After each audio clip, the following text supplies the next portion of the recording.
O Grande Conflito. Capítulo 34. Oferece o Espiritismo alguma esperança? O ministério dos anjos, conforme é apresentado nas Escrituras Sagradas, é uma verdade deveras confortadora e preciosa a todo seguidor de Cristo. Mas o ensino bíblico acerca deste ponto tem sido obscurecido e pervertido pelos erros da teologia popular. A doutrina da imortalidade natural, a princípio tomada emprestada à filosofia pagã e incorporada à fé cristã durante as trevas da grande apostasia, tem suplantado a verdade tão claramente ensinada nas Escrituras de que os mortos não sabem coisa nenhuma. Multidões têm chegado a crer que os espíritos dos mortos é que são os espíritos ministradores enviados para servir a favor daqueles que hão de herdar a salvação. E isto apesar do testemunho das Escrituras quanto à existência dos anjos celestiais e sua relação com a história do homem antes da morte de qualquer ser humano. A doutrina da consciência do homem na morte, especialmente a crença de que os espíritos dos mortos voltam para ministrar aos vivos, abriu caminho para o moderno espiritismo. Se os mortos são admitidos à presença de Deus e dos santos anjos, e se são favorecidos com conhecimentos que superam em muito o que antes possuíam, por que não voltariam eles à terra para iluminar e instruir os vivos? Se, conforme é ensinado pelos teólogos populares, os espíritos dos mortos estão a pairar sobre seus amigos na terra, por que não lhes seria permitido comunicar-se com eles, a fim de os advertir contra o mal ou consolá-los na tristeza? Como podem os que creem no estado consciente dos mortos rejeitar o que lhes vem como luz divina transmitida por espíritos glorificados? Eis aí um meio de comunicação considerado sagrado e de que Satanás se vale para realizar seus propósitos. Os anjos decaídos que executam suas ordens aparecem como mensageiros do mundo dos espíritos. Ao mesmo tempo em que professam trazer os vivos em comunicação com os mortos, o príncipe do mal sobre eles exerce sua influência fascinante. Ele tem poder para fazer surgir perante os homens a aparência de seus amigos falecidos. A contrafação é perfeita. A expressão familiar, as palavras, o tom da voz são reproduzidos com maravilhosa exatidão.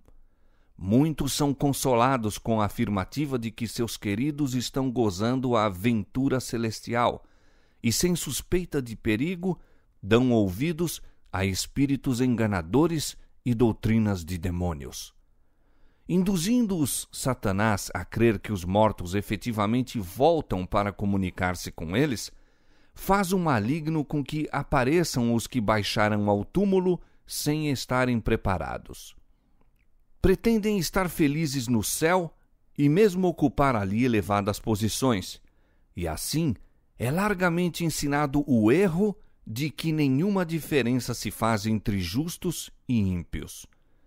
Os pretensos visitantes do mundo dos espíritos algumas vezes proferem avisos e advertências que se demonstram corretos. Então, estando ganha a confiança, apresentam doutrinas que solapam diretamente a fé nas Escrituras. Com a aparência de profundo interesse no bem-estar de seus amigos na terra, insinuam os mais perigosos erros. O fato de declararem algumas verdades e poderem por vezes predizer acontecimentos futuros dá às suas declarações uma aparência de crédito, e seus falsos ensinos são tão de pronto aceitos pelas multidões e tão implicitamente cridos como se fossem as mais sagradas verdades da Bíblia. A lei de Deus é posta de parte, desprezado o Espírito da graça, o sangue do concerto tido em conta de coisa profana. Os espíritos negam a divindade de Cristo, colocando o próprio Criador no mesmo nível em que estão. Assim, sob novo disfarce, o grande rebelde ainda prossegue com a luta contra Deus, luta iniciada no céu e durante quase 6.000 anos continuada na terra. Muitos se esforçam por explicar as manifestações espíritas, atribuindo-as inteiramente a fraudes e prestidigitação por parte do médium. Mas, conquanto seja verdade que os resultados da trapaça tenham muitas vezes sido apresentados como manifestações genuínas, tem havido também assinaladas exibições de poder sobrenatural. As pancadas misteriosas com que o espiritismo moderno se iniciou não foram resultado de trapaça ou artifício humano, mas obra direta dos anjos maus, que assim introduziam um engano dos mais eficazes para a destruição das almas. Muitos serão enredados pela crença de que o espiritismo seja meramente impostura humana, quando postos em face de manifestações que não podem senão considerar como sobrenaturais, serão enganados e levados a aceitá-las como o grande poder de Deus. Estas pessoas não tomam em consideração o testemunho das Escrituras relativo às maravilhas operadas por Satanás e seus agentes. Foi por auxílio satânico que os magos de Faraó puderam contrafazer a obra de Deus. Paulo testifica que antes do segundo advento de Cristo haverá manifestações semelhantes do poder satânico. A vinda do Senhor deve ser precedida da operação de Satanás com todo o poder e sinais e prodígios de mentira e com todo o engano da injustiça. 2 Tessalonicenses capítulo 2, versos 9 e 10. E o apóstolo João, descrevendo o poder efetuador de prodígios que se manifestará nos últimos dias, declara: faz grandes sinais, de maneira que até fogo faz descer do céu à terra à vista dos homens. E engana os que habitam na terra com sinais que foi permitido que fizesse. Apocalipse capítulo 13, versos 13 e 14. Não se acham aqui preditas meras imposturas. Os homens não são enganados por sinais que os agentes de Satanás têm poder para fazer e não pelo que pretendam realizar. O príncipe das trevas, que durante tanto tempo tem aplicado na obra do engano as faculdades de seu espírito superior, adapta habilmente suas tentações aos homens de todas as classes e condições. A pessoas de cultura e educação apresenta o espiritismo em seus aspectos mais apurados e intelectuais e assim consegue atrair muitos à sua cilada. A sabedoria que o espiritismo comunica é aquela descrita pelo apóstolo Tiago, a qual não vem do alto, mas é terrena, animal e diabólica. Tiago 3,15. Isto, entretanto, o grande enganador esconde quando o encobrimento melhor convém ao propósito visado.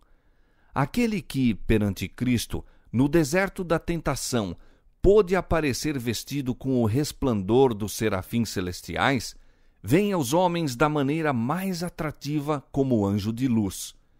Apela para a razão, apresentando assuntos que elevam, deleita a imaginação com cenas arrebatadoras, conquista a afeição por meio de quadros eloquentes de amor e caridade.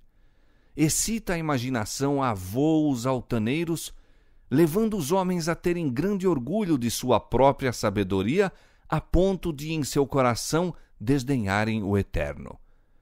Aquele ser poderoso que pôde levar o Redentor do mundo a um monte muito alto e mostrar-lhe todos os reinos da terra e a glória dos mesmos, apresentará aos homens as suas tentações de maneira a perverter o senso de todos os que não estejam escudados no poder divino.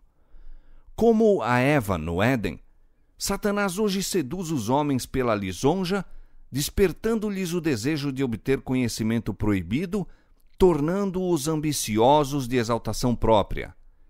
Foi o acariciar estes males que lhe ocasionou a queda e por meio deles visa conseguir a ruína dos homens. Sereis como Deus, declara ele, sabendo o bem e o mal. Gênesis 3:5. O Espiritismo ensina que o homem é criatura suscetível de progresso, que é seu destino progredir desde o nascimento até a eternidade em direção à divindade. E ainda, cada espírito julgará a si mesmo e não a outro. O juízo será correto porque é o juízo de si mesmo. O tribunal está dentro de vós. Disse um ensinador espírita ao despertar-se nele a consciência espiritual. Meus semelhantes foram todos eles semideuses não caídos. E outro declara: todo ser justo e perfeito é Cristo. Assim, em lugar da justiça e perfeição do Deus infinito, verdadeiro objeto de adoração, em lugar da justiça perfeita de sua lei, a verdadeira norma da perfeição humana, pôs Satanás a natureza pecaminosa, falível do próprio homem, como único objeto de adoração, a única regra para o juízo ou norma de caráter. Isto é progresso, não para cima, mas para baixo. É lei tanto da natureza intelectual como da espiritual que pela contemplação nos transformamos. O espírito gradualmente se adapta aos assuntos com os quais lhe é permitido ocupar-se. Identifica-se com aquilo que está acostumado a amar e reverenciar. Jamais se levantará o homem acima de sua norma de pureza, de bondade ou de verdade. Se o eu é o seu mais alto ideal, nunca atingirá ele qualquer coisa mais elevada. Antes, cairá constantemente. A graça de Deus unicamente tem poder para soerguer o homem. Abandonado a si mesmo, seu caminho inevitavelmente será em direção descendente. Ao que condescende consigo mesmo, ao amante de prazeres, ao sensual, apresenta-se o espiritismo sob disfarce menos sutil do que aos mais educados e intelectuais. Em suas formas mais grosseiras, encontram aqueles o que está em harmonia com as suas inclinações. Satanás estuda todo o indício da fragilidade da natureza humana, nota os pecados que cada indivíduo é inclinado a cometer e então cuida em que não faltem oportunidades para satisfazer a tendência para o mal. Tenta os homens ao excesso naquilo que em si mesmo é lícito, fazendo-os pela intemperança enfraquecer as faculdades físicas, mentais e morais. Tem destruído e está a destruir milhares por meio da satisfação das paixões, embrutecendo assim toda a natureza do homem. E, para completar a sua obra, declara por meio dos espíritos que o verdadeiro conhecimento coloca o homem acima de toda a lei, que tudo está certo, que Deus não condena e que todos os pecados que se cometem são inocentes. Sendo o povo assim levado a crer que o desejo é a mais elevada lei, que a liberdade é a libertinagem e que o homem é apenas responsável a si mesmo, quem poderá maravilhar-se de que a corrupção e a depravação proliferem por toda a parte? Multidões aceitam avidamente os ensinos que as deixam em liberdade para obedecer aos impulsos do coração carnal. As rédeas do domínio próprio são dirigidas pela concupiscência, as faculdades do espírito e da alma são submetidas às inclinações animais e Satanás exultantemente, para a sua rede, arrasta milhares que professam ser seguidores de Cristo. Mas ninguém deve enganar-se pelas mentirosas pretensões do espiritismo. Deus deu ao mundo luz suficiente para habilitá-lo a descobrir a cilada. Conforme já se mostrou, a teoria que constitui o fundamento mesmo do espiritismo está em contradição com as mais terminantes declarações das Escrituras. A Bíblia declara que os mortos não sabem coisa nenhuma, que seus pensamentos pereceram, que não têm parte em nada que se faz debaixo do sol. Nada sabem das alegrias ou tristezas dos que lhes eram os mais caros na terra. Demais, Deus proibiu expressamente toda a pretensa comunicação com os espíritos dos mortos. Nos dias dos hebreus, havia uma classe de pessoas que pretendiam, como o fazem os espíritas hoje, entreter comunicação com os mortos. Mas esses espíritos familiares, como eram chamados os visitantes de outros mundos, declara a Bíblia serem espíritos de demônios. Compare Números capítulo 25, versos 1 a 3, Salmo 106, verso 28, 1 Coríntios capítulo 10, verso 20 e Apocalipse capítulo 16, verso 14. O costume de tratar com os espíritos familiares foi denunciado como abominação ao Senhor e solenemente proibido sob pena de morte. Levítico capítulo 19, verso 31 e capítulo 20, verso 27. O próprio nome de feitiçaria é hoje tido em desdém. A pretensão de que os homens podem entreter comunicações com os espíritos maus é considerada como fábula da Idade Média. O Espiritismo, porém, que conta centenas de milhares e, na verdade, milhões de adeptos, que teve ingresso nos centros científicos, invadiu igrejas e alcançou favor nas corporações legislativas e mesmo nas cortes reais. Esse grande engano não é senão o reaparecimento sob novo disfarce da feitiçaria condenada e proibida na antiguidade. Se não existissem outras provas do verdadeiro caráter do Espiritismo, bastaria ao cristão o fato de que os espíritos não fazem diferença entre a justiça e o pecado, entre os mais nobres e puros dos apóstolos de Cristo e os mais corruptos dos servos de Satanás.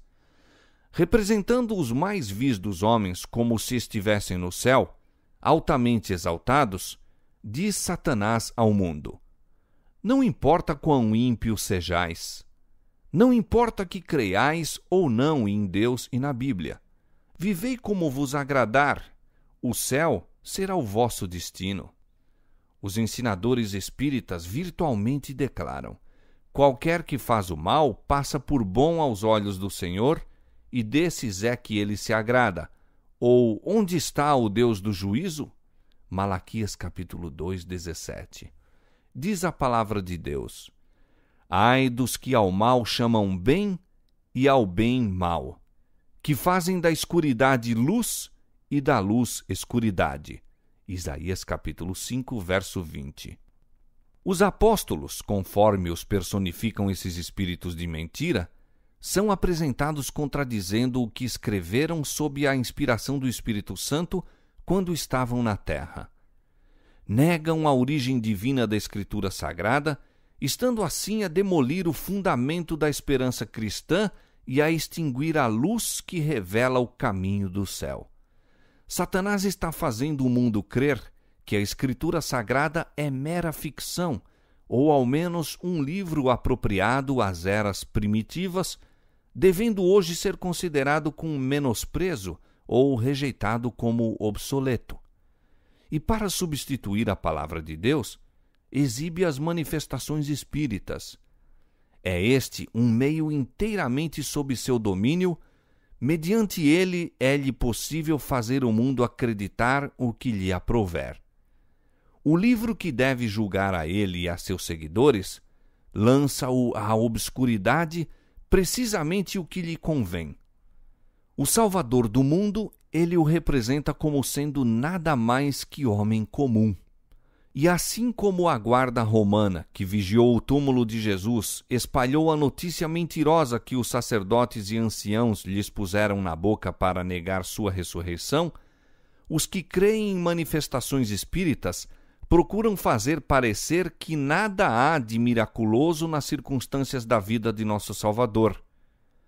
Depois de procurar desta maneira por Jesus à sombra, chama atenção para os seus próprios milagres, declarando que estes excedem em muito as obras de Cristo. É verdade que o Espiritismo hoje está mudando a sua forma e ocultando alguns de seus mais reprováveis aspectos, reveste-se de aparência cristã. Mas as suas declarações pela tribuna e pela imprensa têm estado perante o público durante muitos anos e nelas o seu verdadeiro caráter se acha revelado. Estes ensinos não podem ser negados nem encobertos. Mesmo em sua forma atual, longe de ser mais tolerável do que o foi anteriormente, é na verdade um engano mais perigoso, por isso que mais sutil. Embora antes atacasse a Cristo e a Escritura Sagrada, hoje professa aceitar a ambos. Mas a Bíblia é interpretada de molde a agradar ao coração não regenerado, enquanto suas verdades solenes e vitais são anuladas. Preocupa-se com o amor, com o principal atributo de Deus, rebaixando-o, porém, até reduzi-lo a sentimentalismo enfermiço, pouca distinção fazendo entre o bem e o mal. A justiça de Deus, sua reprovação ao pecado, os requisitos de sua santa lei, tudo isto é posto de parte. O povo é ensinado a considerar o Decálogo como letra morta. Fábulas aprazíveis, fascinantes, cativam os sentidos, levando os homens a rejeitar as sagradas Escrituras como o fundamento da fé. Cristo é tão verdadeiramente negado como antes, mas Satanás a tal ponto cegou o povo que o engano não pode ser discernido. Poucos há que tenham justa concepção do poder enganador do Espiritismo e do perigo de colocar-se sob sua influência. Muitos se intrometem com ele simplesmente para satisfazer a curiosidade. Não têm realmente nenhuma fé nele e encher-se-iam de horror ao pensamento de se entregarem ao domínio dos espíritos. Aventuram-se, porém, a entrar no terreno proibido e o poderoso destruidor exerce a sua força sobre eles contra a sua vontade. Uma vez induzidos a submeter a mente à sua direção, segura-os ele em cativeiro. É impossível pela sua própria força romperem com o fascinante e sedutor encanto. Nada, a não ser o poder de Deus, concedido em resposta à fervorosa oração da fé, poderá livrar essas almas prisioneiras.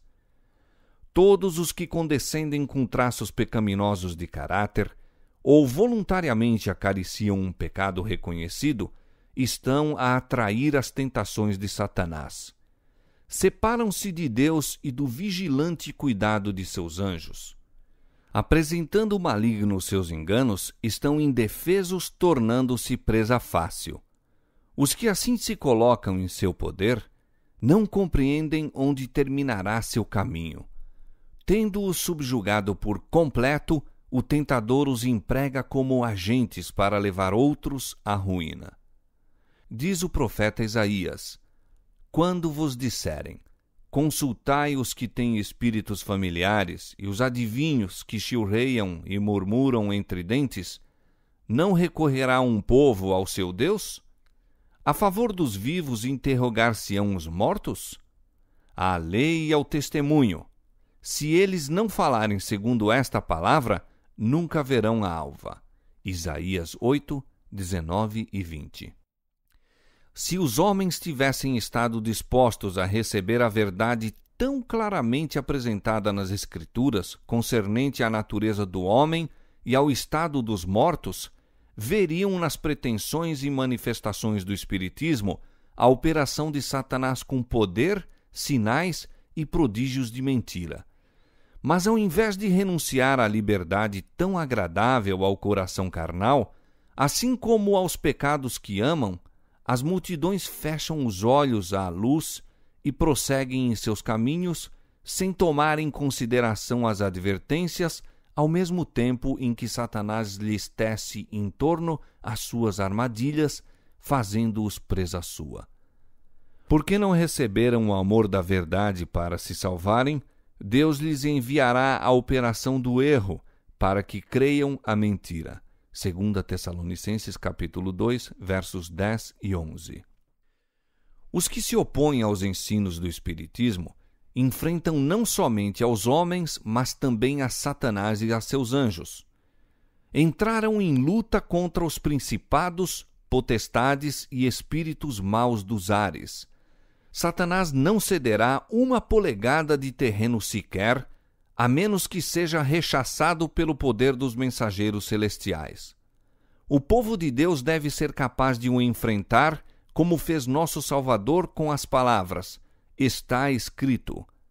Satanás pode citar a Escritura hoje, como fez nos dias de Cristo, pervertendo-lhe os ensinos para apoiar seus enganos.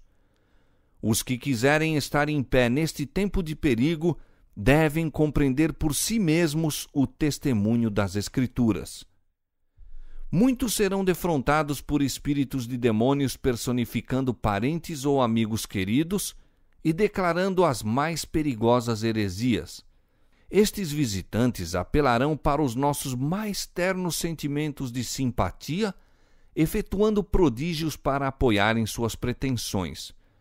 Devemos estar preparados para resistir a eles com a verdade bíblica de que os mortos nada sabem e de que os que desta maneira aparecem são espíritos de demônios.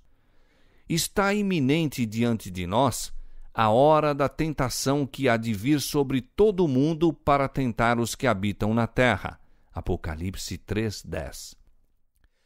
Todos aqueles cuja fé não estiver firmemente estabelecida na palavra de Deus serão enganados e vencidos. Satanás opera com todo o engano da injustiça para alcançar domínio sobre os filhos dos homens, e os seus enganos aumentarão continuamente. Só logrará alcançar, porém, o objetivo visado quando os homens voluntariamente cederem às suas tentações.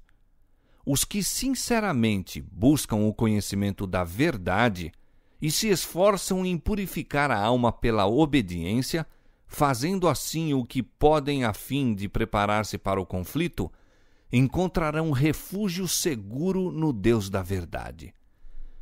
Como guardaste a palavra da minha paciência, também eu te guardarei. Apocalipse 3:10. É a promessa do Salvador. Mais fácil seria enviar ele todos os anjos do céu para protegerem seu povo do que deixar a alma que nele confia ser vencida por Satanás. O profeta Isaías descreve a terrível ilusão que virá sobre os ímpios, levando-os a considerar-se seguros contra os juízos de Deus.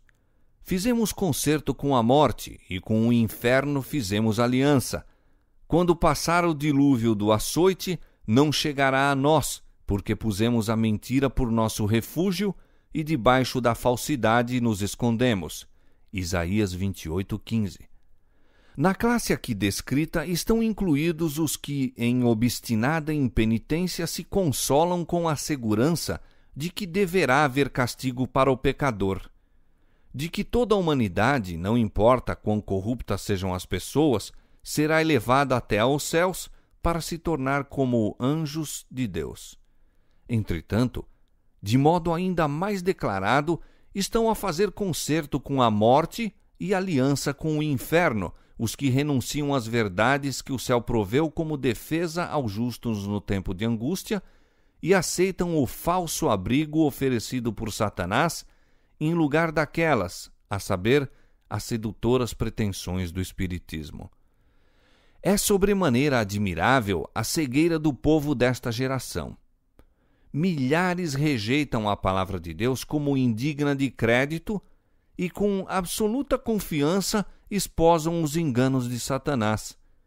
Céticos e escarnecedores acusam o fanatismo dos que contendem pela fé dos profetas e apóstolos e divertem-se ridicularizando as declarações solenes das Escrituras referentes a Cristo, ao plano da salvação e ao castigo que aguarda os que rejeitam a verdade. Aparentam grande piedade por espíritos tão acanhados, fracos e supersticiosos que reconheçam as reivindicações de Deus e obedeçam aos requisitos de sua lei. Manifestam tamanha segurança, como se, na verdade, houvesse feito um concerto com a morte e uma aliança com o inferno, como se houvessem erigido uma barreira intransponível, impenetrável entre si e a vingança de Deus. Não lhes pode suscitar temores. Tão completamente se têm entregue ao tentador, tão intimamente se acham com ele unidos e tão imbuídos de seu espírito, que não têm poder nem inclinação para desembaraçar-se de suas ciladas. Satanás tem há muito estado a preparar-se para um esforço final, a fim de enganar o mundo. O fundamento de sua obra foi posto na declaração feita a Eva no Éden: certamente não morrereis. No dia em que dele comerdes, se abrirão os vossos olhos e sereis como Deus, sabendo o bem e o mal. Gênesis capítulo 3, versos 4 e 5. Pouco a pouco ele tem preparado o caminho para a sua obra mestra de engano, o desenvolvimento do espiritismo. Até agora, não logrou realizar completamente seus desígnios, mas estes serão atingidos no fim dos últimos tempos. Diz o profeta: vi 3 espíritos imundos semelhantes a rãs. São espíritos de demônios que fazem prodígios, os quais vão ao encontro dos reis de todo o mundo para os congregar para a batalha naquele grande dia do Deus Todo-Poderoso. Apocalipse capítulo 16, versos 13 e 14. Com exceção dos que são guardados pelo poder de Deus, pela fé em sua palavra, o mundo todo será envolvido por esse engano. O povo está rapidamente adormecendo, acalentado por uma segurança fatal, para unicamente despertar com o derramamento da ira de Deus. Diz o Senhor Deus: regrarei o juízo pela linha e a justiça pelo prumo, e a saraiva varrerá o refúgio da mentira, e as águas cobrirão o esconderijo. E o vosso concerto com a morte se anulará, e a vossa aliança com o inferno não subsistirá. E quando o dilúvio do açoite passar, então sereis oprimidos por ele. Isaías capítulo 28, versos 17 e 18.